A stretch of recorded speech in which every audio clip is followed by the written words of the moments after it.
Law and order is a major issue. পশ্চিমবঙ্গে যেটা ছিল না, এবার আইনের শাসন কি লোকে জানতে পারে। সিএ সময় এরা বিরোধ করেছে এবং ট্রেন পুড়িয়েছে, সরকারি সম্পত্তি ভাঙচুর করেছে, বাস পুড়িয়েছে, মানে জাতীয় সড়ক অবরোধ করে ভাঙচুর করেছে। এটা করে এই ধরনের বিল এলে তাদের সম্পত্তি ক্রোক করেই এটাকে রিয়েলাইজেশন করা হবে। সমাজ বিরোধী কার্যকলাপ রোধ এবং গুন্ডা দমন বিল নিয়ে কি বলছেন প্রাক্তন আইপিএস দেবাশিস ধর, তিনি বিজেপি বিধায়ক। এই বিলটা নিয়ে কি বলবেন, যেটা আজকে আনা হচ্ছে? অনেক আগেই আসা উচিত ছিল। এই বিল অন্যান্য রাজ্যেও এসছে, যেখানে বিজেপি শাসিত রাজ্য আছে।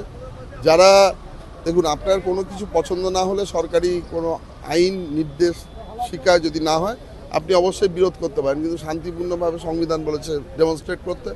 না পছন্দ আপনি কোর্টে যান, সাংবিধানিক বেঞ্চ থেকে সেটাকে আপনি অবশ্যই সেটাকে রদ করতে পারেন। কিন্তু এইভাবে যেভাবে সিএ সময় এরা বিরোধ করেছে এবং ট্রেন পুড়িয়েছে, সরকারি সম্পত্তি ভাঙচুর করেছে, বাস পুড়িয়েছে, মানে জাতীয় সড়ক অবরোধ করে ভাঙচুর করেছে। এটা করে এই ধরনের বিল এলে তাদের সম্পত্তি ক্রোক করেই এটাকে রিয়েলাইজেশন করা হবে। সমস্ত রকম এই দেখবেন ল অ্যান্ড অর্ডার যে সিচুয়েশন যেটা জেনারেট করে সেটা ঠিক হয়ে যাবে।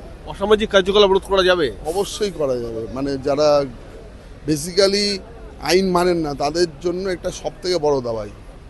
আর বিশেষ করে যে আপনার বলছে সম্পত্তি বাজেয়াপ্ত করা, এই যে সম্পত্তি বাজেয়াপ্ত করা কিভাবে হতে পারে?